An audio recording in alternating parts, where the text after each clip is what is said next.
Bueno, pues iniciamos este coloquio del buen quehacer médico y en este caso vamos a tratar un tema que tiene que ver con la configuración general de los sistemas sanitarios en los cuales la práctica profesional médica se encuentra inevitablemente incluida. El título que nos hemos dado es La gobernanza institucional del Sistema Nacional de Salud. Quizás como preguntas que ayudan a centrar qué hemos aprendido de la pandemia, qué disfuncionalidades serían evitables y nos va a ayudar a responder a esta y preguntas parecidas el profesor José Manuel Freire, que lo tenemos aquí en esta magnífica sala de la Real Academia de Medicina en Barcelona. Y bueno, él es profesor emérito de la Escuela Nacional de Sanidad, tiene un largo currículum que no voy a agotar el tiempo, pero ha sido cocinero antes que fraile, es decir, ha trabajado en la gestión de servicios de salud antes que, bueno, pues proyectarse en el mundo académico, ¿no? En este momento, además, yo creo que si tiene interés en el contexto, digamos, de honorario de trabajo de la medicina, está dedicando su tiempo como presidente de la sección de Medicina y Farmacia del Ateneo de Madrid. Por lo tanto, bueno, pues yo creo que te encuentras especialmente confortable y cómodo. Te dejo saludar. Muchas gracias, en primer lugar, a la Academia de Medicina por esta invitación. Yo creo que el programa dentro del que se encuentran estas entrevistas es una contribución formidable a mejorar la sanidad en nuestro país. Y, bueno, tocando la pregunta de qué hemos aprendido de la COVID, uno cabría preguntarse qué hemos aprendido quiénes o qué lecciones es posible sacar. Tú planteabas un contraste, si recuerdo bien en tu pregunta, entre, diríamos, lo bien que ha salido gran parte de la actividad clínica en los hospitales en la atención primaria con algunos aspectos de desorganización y de disfuncionalidad de los... Y bueno, esto nos lleva a plantear una cuestión que es importante, creo.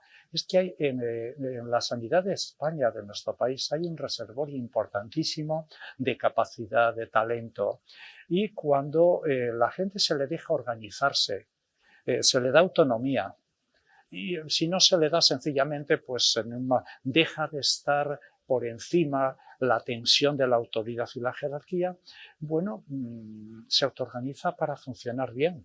Y nuestros hospitales, incluso los más grandes, los más sofisticados, los que son de múltiples especialidades, se han convertido en monográficos en cuestión de semanas y el desempeño ha sido muy valioso. Se han desvelado disfuncionalidades, como estábamos comentando. Quizás convendría al menos dedicar un instante de tiempo a ver la senda histórica por la cual se ha construido esto que llamamos Sistema Nacional de Salud. Bueno, es una senda histórica larga. La sanidad de nuestro país, la que hoy tenemos, no nace en el páramo, no nace de un papel en blanco, viene de antaño, tiene que ver con cosas. Lo más reciente, con historia, quizá uno puede estar yendo bastante atrás, Instituto Nacional de Previsión, por cierto, un catalán Maluquer, cuya frase famosa es que la matemática de la solidaridad, que es el cálculo actuarial básico en los seguros. Luego, en la Segunda República, se empieza a construir un sistema de seguridad social en modelo Bismarck. El franquismo, tras el desastre, la guerra civil, retoma una parte. El sistema nace con el pecado original de ser solo para pobres. El gobierno de la dictadura ve que construir hospitales da muy necesario apoyo popular y de pronto terminamos la dictadura, llega la democracia con un sistema donde la seguridad social había construido casi un sistema paralelo importantísimo que cubría más del 80% de la población. Sobre esto la democracia tuvo la enorme buena idea de sin destruir lo que había, construir algo más universal, más en clave, si se quiere, nórdica. Y bueno, ¿qué ha pasado más recientemente? Bueno, el problema es que la Ley General de Sanidad se hace cuando ya se habían tomado decisiones. Se había transferido la sanidad a Cataluña en 1981, a Andalucía en el 84, y la ley es posterior a los hechos. Luego la gran descentralización del 2002, 1 de enero de 2002, y de nuevo la ley que regula lo que tenía que ser la coordinación es posterior. Luego entonces estamos en un problema en el cual la política no sanitaria ha condicionado la política sanitaria. Y bueno, las consecuencias son obvias, ¿no? Hay disfuncionalidades. Vale, importante por lo tanto entender lo que nos pasa en función de una senda histórica, ¿no? De pronto pues llega la crisis económica y luego llega la pandemia de la COVID. Y de pronto estas disfuncionalidades son muy evidentes en los términos de cómo se construye el sistema, cómo coopera, los propios recursos que han quedado muy mermados después de toda prácticamente una década de austeridad y reconstrucción lenta. Y en el 2020 surge la idea de, bueno, pues de devolver a la sanidad ese esfuerzo que ha producido y evitar que algo como lo de la pandemia no nos vuelva a pasar. Se constituye una comisión parlamentaria para la reconstrucción social y económica, en la cual creo que participaste. Como experto. Como experto. Y bueno, y aparentemente salimos del año 2020, en julio, con un documento que tiene un amplio nivel de consenso, incluso político. ¿Qué nos puedes decir de ese proceso de consenso, de generación de propuestas? Vamos a ver, por retroceder un poco. La pandemia ha mostrado que la sanidad es parte básica, no solo de la seguridad individual, sino de la seguridad nacional, colectiva, a un nivel como nunca lo habíamos sido conscientes. Al estar todavía impresionados por esta tragedia que ha sido la pandemia, efectivamente los políticos reaccionan creando un debate en el Congreso con un planteamiento que coge todos los puntos de la sanidad, la gobernanza, los recursos humanos, la primaria, la financiación. Y lo que se hace, se llega a lo que podríamos llamar al máximo consenso posible en la situación actual en cosas extraordinariamente importantes y básicas. Y por lo tanto yo creo que ese es un punto de partida importante, porque ciertamente tras la pandemia necesitamos reforzar el sistema sanitario. Y uno de los problemas que suele haber es las discrepancias políticas, la dificultad de entendernos, de compartir cosas. Yo no creo que sea posible un pacto de Estado sobre la sanidad en el sentido formal, pero ya ha sido realidad con me parece, más de 256 votos del Congreso, un acuerdo básico sobre temas de gobernanza, sobre sistemas de información, etc. Yo creo que es un punto de partida importante para hablar y para reformar y para mejorar el futuro de la sanidad del país. En esa línea, aparte de la dimensión de consenso político, el estado de las autonomías en la sanidad pues, ha sido muy debatido en relación con la concentración o descentralización de competencias. Incluso hay algunas voces que plantean que bueno, pues, debería recentralizarse, dado que bueno, se ha echado en falta pues, una cohesión. Por otra parte, por más que se descentraliza, parece que al final la población, la ciudadanía, mira al Gobierno de España para que dé respuesta a los problemas, a las amenazas que tenemos. ¿Cómo podemos gestionar esa esa diversidad de percepciones, sentimientos y proyectos? Vamos a ver, hay una cosa que yo creo que la pandemia ha dejado clara, tanto en España como en otros países compuestos, descentralizados, y es que los estados no pueden desentenderse de la salud porque la ciudadanía les hace responsables de la salud, sea el país que sea, con la estructura que tenga. Dicho eso, aquellos que desde posiciones políticas muy determinadas abogan por directamente la supresión del estado de la autonomía o, más en términos sanitarios, recentralizar, sencillamente, aparte de cuestiones ideológicas, aquellos cuya crítica tiene alguna base de datos, bueno, van a arrojar al niño con el agua en la que le lavaron, siguiendo el proverbio británico. Lo que tenemos no está bien organizado, pero es mejorable. Y es mejorable a partir de lo que tenemos, con otra cultura organizativa del sector público. Uno, el Estado no puede renunciar a su papel. Las comunidades autónomas, en su responsabilidad sanitaria, les viene bien, es necesario que colaboren, que cooperen, que se coordinen. Y para eso hay instrumentos. Y de hecho, lo que ha aprobado, el documento que ha aprobado el Congreso de los Diputados en la Comisión de la Reconstrucción, se dan opciones. Y opciones que son interesantes, por cierto, opciones que funcionan en otros países compuestos. Y hablo, por ejemplo, de Estados Unidos, o en Canadá, Suecia. Y bueno, yo creo que estos son caminos para avanzar. En ese sentido, parte de la discusión, del debate, se ha planteado en términos de cómo disponer de herramientas que permitan coordinar el Sistema Nacional de Salud.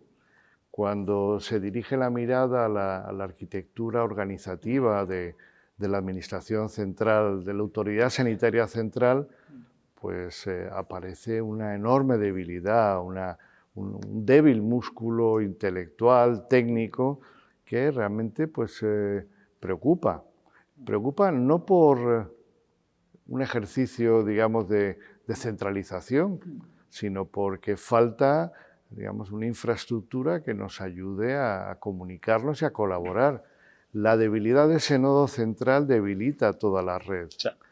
En ese sentido, claro, hay voces que dicen construir o reforzar un ministerio como el que conocemos quizás no sea lo adecuado. ¿Qué otro tipo de estrategias, digamos, de generación de estructuras inteligentes, adaptativas, para coordinar las múltiples funciones multinivel que tenemos, podríamos poner en marcha, especialmente teniendo en cuenta la experiencia de otros países que tienen también configuraciones federales? Vamos a ver, hay que retroceder un poco. Tenemos un problema en España en relación con la sanidad, y es que no tiene la prioridad en la agenda política que debiera tener, punto uno. En segundo lugar, tenemos un problema con nuestra administración pública. España tiene el modelo de administración pública, diríamos, copiado de Francia, el modelo napoleónico, pero no lo cuidamos, no lo cultivamos y tenemos una administración pública ineficiente en general. Entre otras cosas, no tenemos una alta dirección pública que mantenga la competencia, el patrimonio, el capital técnico activo. Y, en tercer lugar, resulta que, efectivamente, sanidad está especialmente descapitalizada. Yo no creo que sea posible mejorar las cosas haciendo más de lo mismo. Y más de lo mismo es, por así decirlo, dotando de recursos al Ministerio de Sanidad en el contexto actual. Hay que ir a otras fórmulas. Por cierto, fórmulas que están aprobadas en ese documento del Congreso. ¿Y cuáles son las fórmulas? Las fórmulas es agencializar las funciones horizontales comunes al sistema de salud. Agencializar significa dotar de personalidad jurídica, de instrumentos de gobernanza. Y las ventajas de hacerlo son enormes. Estados Unidos tiene, España mismo tiene, por ejemplo, la agencia en sanidad, tiene la agencia del medicamento. que cumple una función interesante, es una más de las europeas, la agencia tributaria. En otros países tenemos, por supuesto, Reino Unido, Estados Unidos, CDC, en Canadá, el Canadian Institute of Health Information para el sistema de información, que es un buen ejemplo. No podemos tener un sistema de información donde las comunidades viertan sus datos si alguna comunidad percibe tener un gobierno adversarial en el sistema central. Entonces, tener una agencia donde además permite mecanismos de cogobernanza, de presencia de todas las instituciones, da más recursos, agiliza. Es una de las vías. Se puede preguntar, ¿y una agencia, varias agencias? Podemos hablar de ello. Sí, quizás la configuración de una agencia del Sistema Nacional de Salud podría materializar ese concepto de gobernanza técnica y de gobernanza institucional, ¿no? Bueno, a mí no me cabe duda, de hecho hemos escrito sobre ello y curiosamente, de nuevo, insisto, está reflejado en el documento del Parlamento de las Cortes esa posibilidad. Por ejemplo, Suecia, que en la práctica no es un país federal, pero la sanidad se gobierna a partir de 21 condados, tiene una suerte de agencia común que internaliza todo. Internaliza el sistema de información, análisis epidemiológico, incluso cuestiones relacionadas con recursos humanos. Bien, sería cuestión de debatirlo, pero para eso lo primero que tenemos que hacer en nuestro país, la existencia, es colocar, elevar la prioridad política de la sanidad en la agenda pública. Y a partir de ahí se puede decir, bueno, una agencia, o algunos sectores, como por ejemplo evaluación de las tecnologías, que merece a lo mejor una situación diferente, como lo tienen los británicos en el NICE, o algunas otras áreas que ya están constituidas, por ejemplo, medicamento. O sea, hay vías para avanzar en un contexto de prioridad para la sanidad, aprender las lecciones de la COVID y considerar la sanidad elemento básico de la paz, de la seguridad y de la tranquilidad de todos nosotros. A partir de ahí hay vías y está muy estudiado en muchos sitios.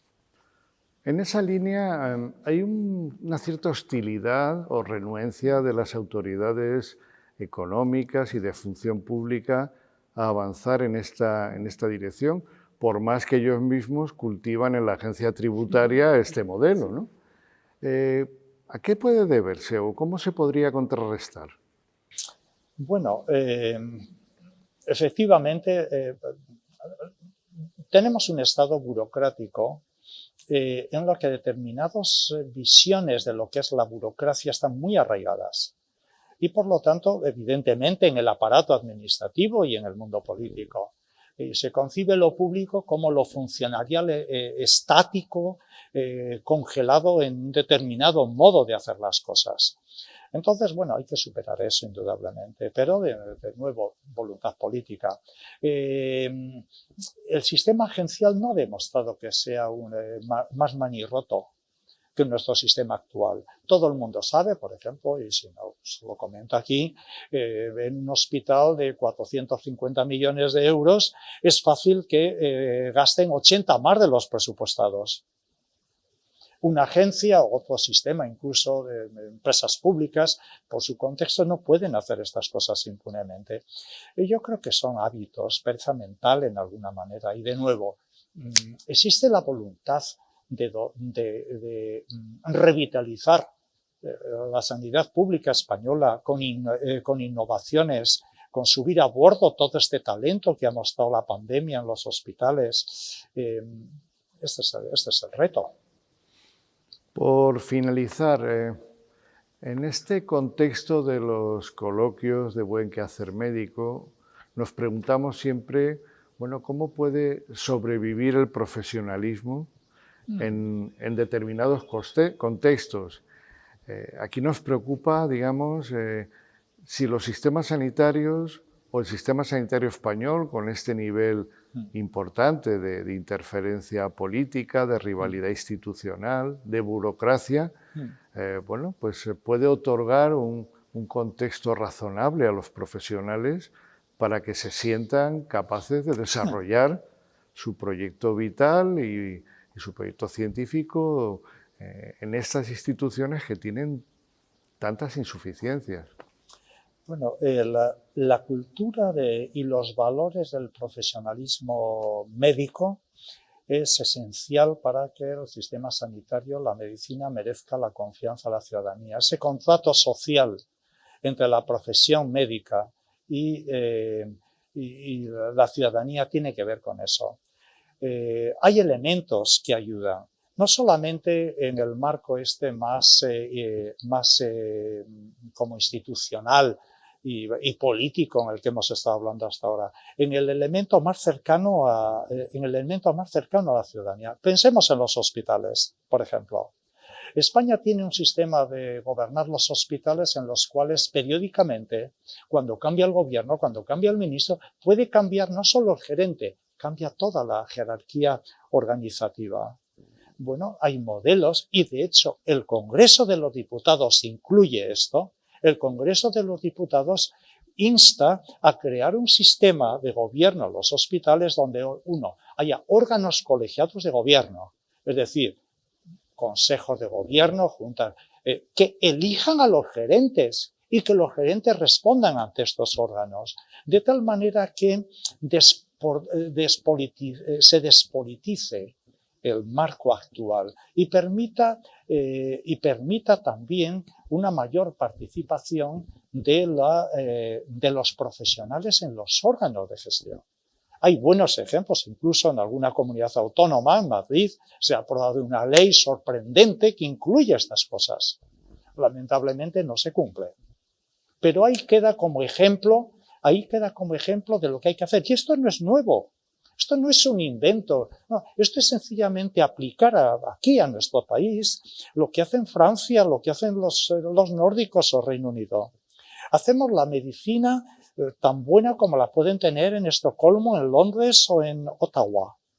Pero gestionamos más como México que como estos países. Y tenemos ese problema.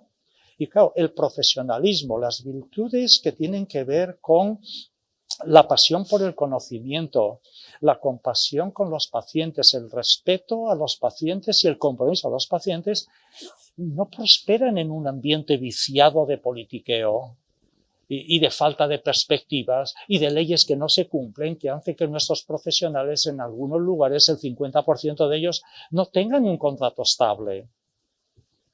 Por lo tanto, hay vías.